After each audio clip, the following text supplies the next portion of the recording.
নমস্কার, সন্দীপ কাব্য ইউটিউব চ্যানেলে আপনাদের স্বাগত। শ্রীমদ্ ভগবদ্ গীতার প্রথম অধ্যায় অর্জুন বিশদ যোগ পড়ে আমি আপনাদের শোনাব। ধৃতরাষ্ট্র বলিলেন, হে সঞ্জয়, দুর্যোধনের মামা পুত্রগণ এবং যুধিষ্ঠিবাদীর পুত্রগণ ধর্মক্ষেত্রে কুরুক্ষেত্রে যুদ্ধের জন্য মিলিত হইয়া কি করিল?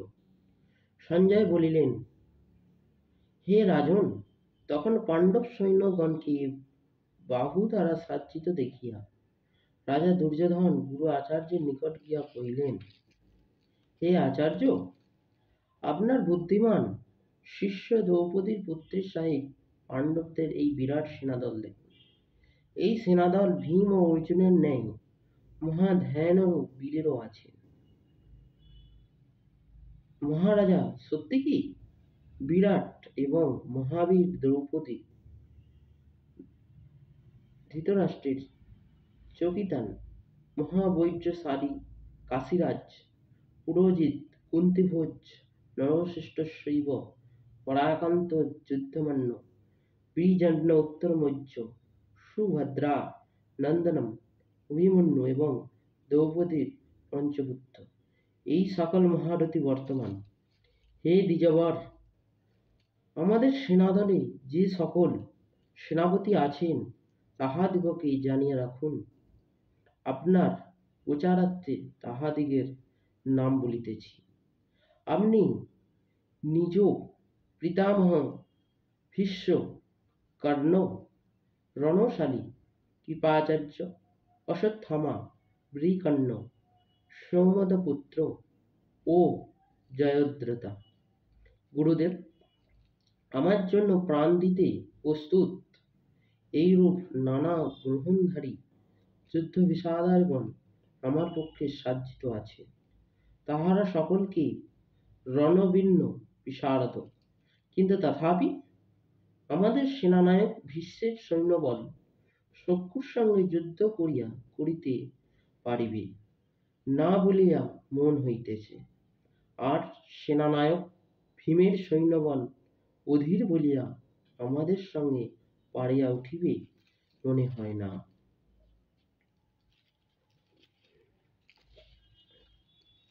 আমি বলি, আপনার নিজ নিজ ভাগ মত যুদ্ধক্ষেত্রে থাকিয়া পিতামহ ভীষ্মকে সাহায্য করুন।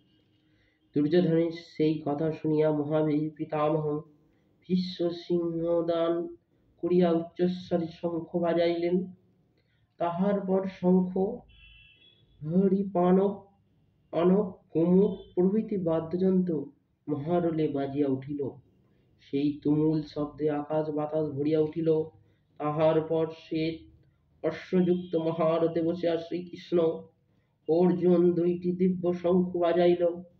শ্রীকৃষ্ণ পঞ্চজন শঙ্খ, অর্জুন দেবিক্ত শঙ্খ এবং ভীষ্মের পণ্ড নামক শঙ্খটি বাজাইলেন। হে রাজন, বলিলেন, কুন্তীর পুত্র রাজা যুধিষ্ঠির অন্তর্বিজয়, নকুলের পুত্র সুনয় এবং সহদেব মণি পুষ্পক নামক শঙ্খ বাজাইলেন। মহাবীর কাশীরাজ, শ্রেষ্ঠ বীর শিখণ্ডী, ধৃতরাষ্ট্র বিরাট, মহাবীর সত্যকী দ্রৌপদী, দ্রৌপদীর পুত্রগণ, সুভদ্রা পুত্রগণ, মহাবীর অভিমন্যু, ইহারা সকলেই পৃথক পৃথক শঙ্খ বাজাইলেন। সেই তুমুল শব্দ আকাশ ও পৃথিবী প্রতিধ্বনিত করিয়া আপনার পুত্রগণের হৃদয়ে যেন বিদীর্ণ করিল।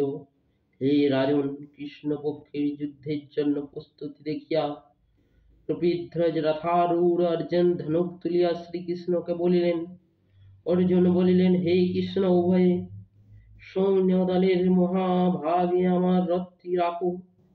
আমি দেখি এই যুদ্ধ কাহার উপস্থিতি, কাহাদের সহিত আমার যুদ্ধ করিতে হইবে।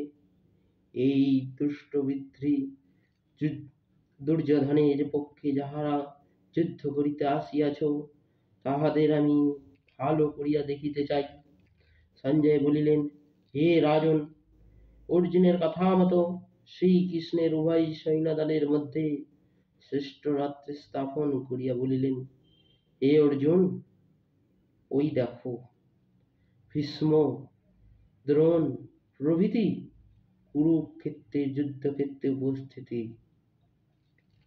তাহার পর অর্জুন সেই স্থানে অবস্থিত উভয় সৈন্যদলের মধ্যে পিতামহ, গুরু, ভ্রাতা, পৌত্র, ভ্রাতা, শ্বশুর, মাতুল ও সহদেব প্রভৃতিকে দেখিলেন।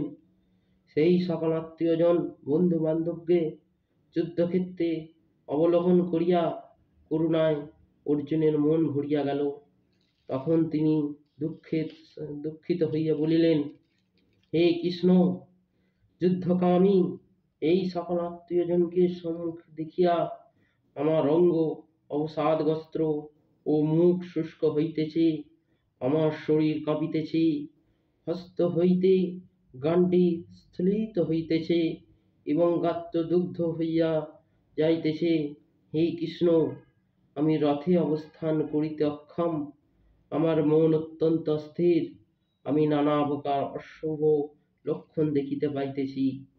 যুদ্ধে আত্মীয়জনকে বধ করিয়া কেন সায় দেখি না? হে কৃষ্ণ, জয় চাই না, রাজ্য চাই না, স্থলভাগ চাই না।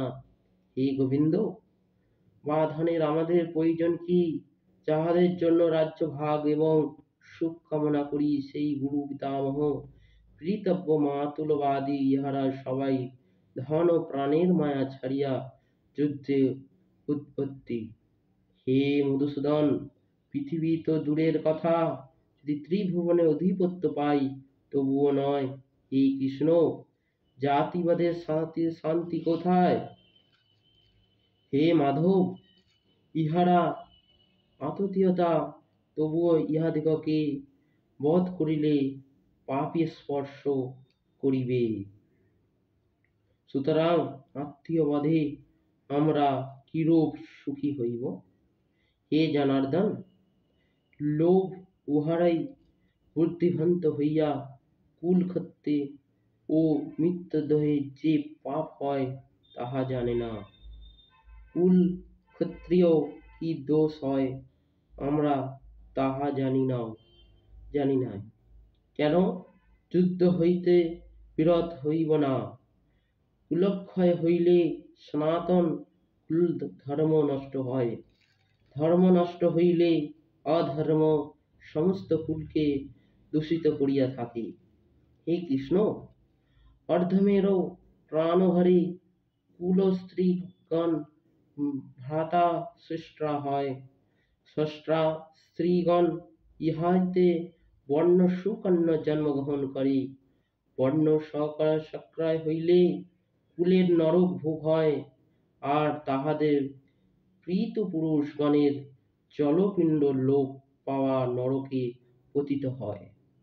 কুলজ্ঞানীদের বর্ণসংকরণ দেশে সনাতন জাতি ধর্ম ও কুলকর্ম সব নষ্ট হয়।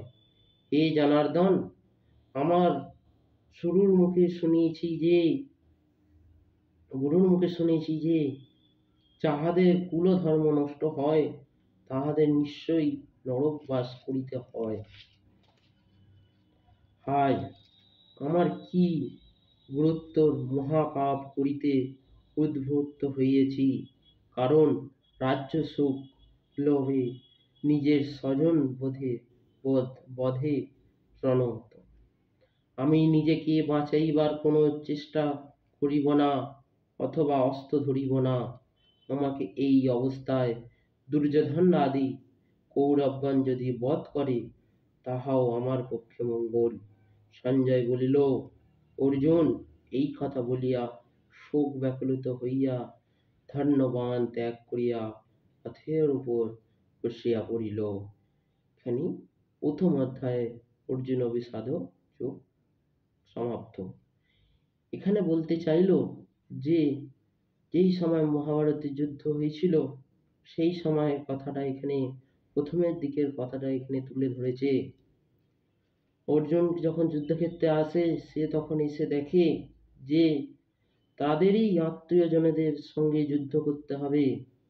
সে তখন তাই বলে কৃষ্ণকে যে আমার শরীর কাঁপিতেছে, আমার গণ্ডীর স্থলে হইতেছে, গা আমার কাঁপিতেছে, কৃষ্ণকে তখন বলে, আমি অক্ষম, আমি যুদ্ধ করতে পারবো না।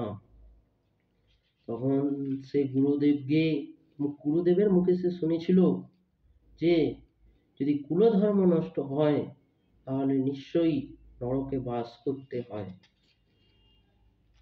তাই মহাপাপ করিয়া আমি উদ্ধার হইয়াছি। তাই ওখানে সেটাই, এই কথাটুকুই বলিতেছে। এখানেই শেষ অর্জুন বিষাদ যোগ। তা এর একটা প্রতিদিন গীতা পাঠ করলে শরীর ভালো থাকে এবং ঘরে কৃষ্ণের আবির্ভাব হয়। তাই প্রতিদিন গীতা পাঠের পর মাহাত্ম্য পাঠ প্রচুর প্রচুর জরুরি। তাই আমি এখন মাহাত্ম্য পাঠটা একটু করব।